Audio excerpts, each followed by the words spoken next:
I should tell you who my father was.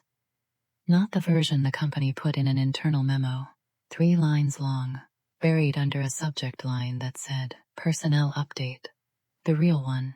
His name was Richard Marsh. He was an accountant. Careful.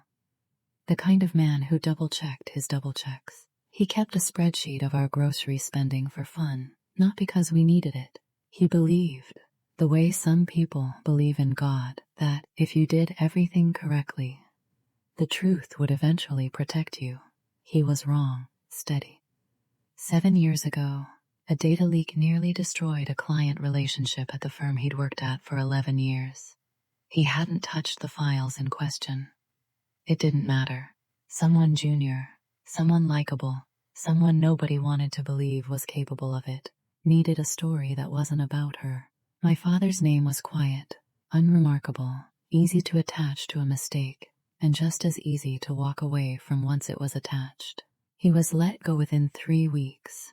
No severance beyond the legal minimum. No reference. A line in his file that followed him to every interview for the rest of his life, whether anyone said it out loud or not. He never got another job in finance again. He drove for a delivery company for 4 years. He died 2 years ago, on a Tuesday, of a heart attack, the doctor said, had probably been building for a decade. I don't think that's a coincidence. I think shame is a slow enough poison that it can take its time. I didn't apply to Halworth and Vance by accident. I spent 8 months learning everything I could about the firm before I ever submitted a resume. Its executives. Its history. The client it had lost around the same time my father lost his job. Because I already suspected, long before I had proof, that the 2 events were connected. I found Bianca Sinclair's name in an old internal newsletter, years before I ever saw her face. Junior marketing intern. I filed it away and kept reading. I'm telling you this now because I need you to understand something. Everyone at that office thought I was quiet because I was shy, or new, or overwhelmed. I was quiet because I had spent 7 years learning how to be patient. And patience, done properly, looks exactly like silence from the outside. You've been quiet today. Noah said it lightly, over the break room counter, like it was a joke rather than an observation. Long week, everyone thinks you did it. You know that, right? I know. You don't seem particularly bothered by that. I looked at him for a second longer than I meant to. Would it change anything if I were? He didn't have an answer for that. Not yet. That afternoon, I did something I hadn't let myself do since the first day. I asked carefully, in a tone built to sound like nothing more than idle curiosity, whether the export logs on the shared drive tracked which badge had accessed a folder, or just which account. Noah answered without looking up from his screen. Both, usually. Badge and login have to match, or the system flags it. And if they don't match, then somebody's using someone else's badge. Which happens more than you'd think. People forget theirs, borrow a coworker's to get into a room. It's against policy, but it's not exactly rare. I said nothing else. I didn't need to. He'd already told me everything I needed, without knowing he'd told me anything. At all. 2 days later he found me at my desk, after most of the floor had gone home. He didn't sit down. I pulled the access log for the Faro drive, the one from the day of the leak, and your login asks the export function at 11:42. That matches what everyone's saying. Okay. Except your badge swipe puts you on the 4th floor at 11:42. Not near the server room, not even close. The break room went quiet around us, the way a room does right before something changes. So either the logs are wrong, he said slowly, like he was working it out as he spoke, or somebody logged in as you, from somewhere else. That's possible. It's also possible you're telling me this to throw me off. I met his eyes. It's possible. He studied me for a long moment, not unkindly, like a man trying to decide whether the numbers in front of him added up, or whether he simply wanted them to. I don't know what game you're playing, Elena, but I don't think you're as lost as you've been acting. I never said I was lost. No, he said. You didn't. He left without another word, taking the printed log with him. I sat alone at my desk for a long time after that, listening to the buildings settle around me the way old buildings do. He wasn't wrong. I wasn't lost. I had simply been waiting for someone smart enough to notice the difference. Noah found me again the next morning, before the floor had properly woken up. Coffee in one hand, the printed log in the other. I didn't sleep much, he said, sliding into the chair across from my desk without asking, kept looking at these numbers. And I don't like what they're telling me. He turned the paper around so I could see it, even though I already knew exactly what it said. Your badge, 4th floor, 1142. Confirmed by 2 other swipes around it. Someone held the door for you. There's a timestamp. You were physically nowhere near the server room. So the login is wrong. The login isn't wrong. Logins don't lie, not on their own. Someone was signed in as you, which means someone had my password. Or, Noah said carefully, watching my face while he said it. Someone had access to a badge they weren't supposed to have, and used a session that was already open. Yours, specifically, because you're new. New accounts get flagged less. Nobody double-checks a new hire's login pattern in the first week. It's the easiest cover there is. I let the silence sit for exactly as long as it needed to. You've thought about this a lot for someone who thinks I might be lying to him. I don't think you're lying about this part, but I think you knew some of this already.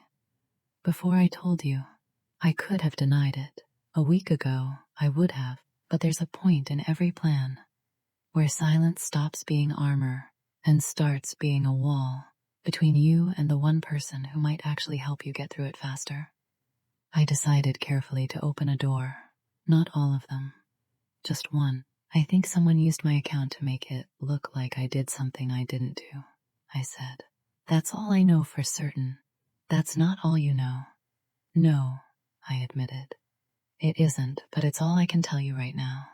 He didn't like that answer. I watched him decide, in real time, whether to walk away from it anyway. Why should I help someone who won't be straight with me?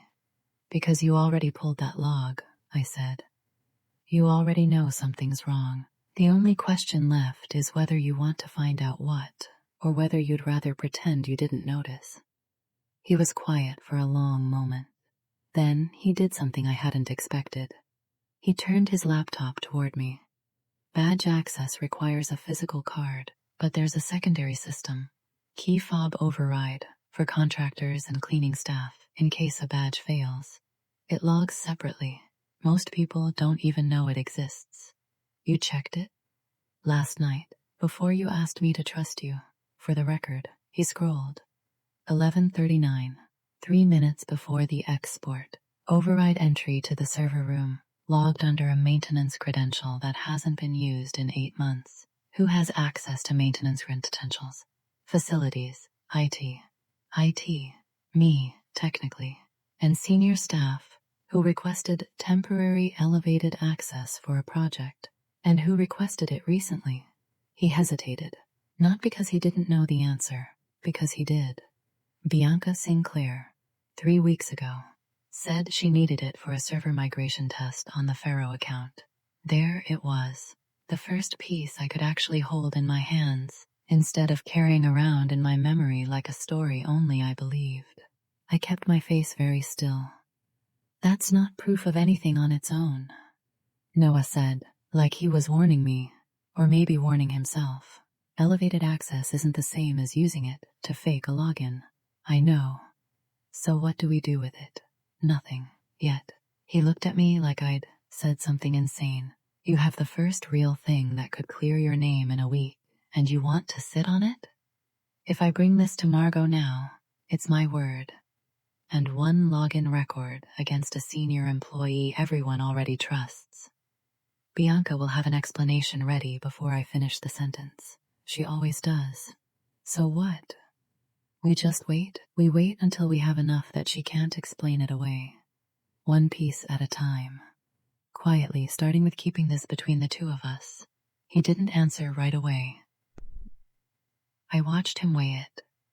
The version of himself that followed procedure, that reported irregularities the moment he found them, against the version that had just spent all night convinced something in this building was rotten in a way procedure alone wouldn't fix.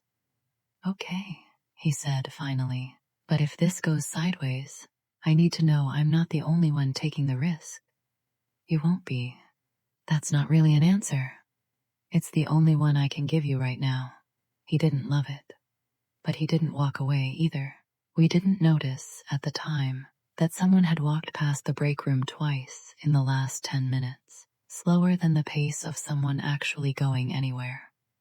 I noticed it later, replaying the morning in my head, the way I replayed everything. Bianca didn't stop. She didn't need to. Ladder. Bianca's office. No dialogue was in the room to overhear. This is reconstructed from what came after. She sat at her desk after the floor had mostly emptied for lunch, and pulled up the same maintenance access log Noah had shown me that morning. She would have seen the same timestamp. She would have understood immediately what it meant that someone had checked it. I found out the next day, the way you find out the tide's gone out. Not by watching it happen, but by noticing what's suddenly missing.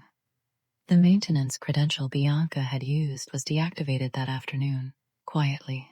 No announcement, no request. Just gone, like it had never existed. She was covering her tracks. Which meant, for the first time since I'd walked into that building, she knew someone was looking.